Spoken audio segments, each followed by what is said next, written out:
Hey guys, welcome back to another tutorial video. So in today's video, I'll show you how to unlock videos in Barbie Dreamhouse Adventures.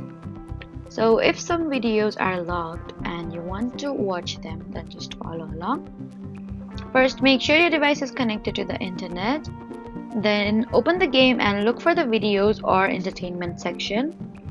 Some videos become available after progressing through the game or completing certain activities. And if a video is still locked, you need to check whether it requires a subscription or premium access.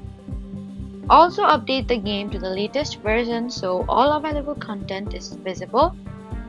And if videos aren't loading at all, then you need to restart the app and try again later in case of temporary connection issue.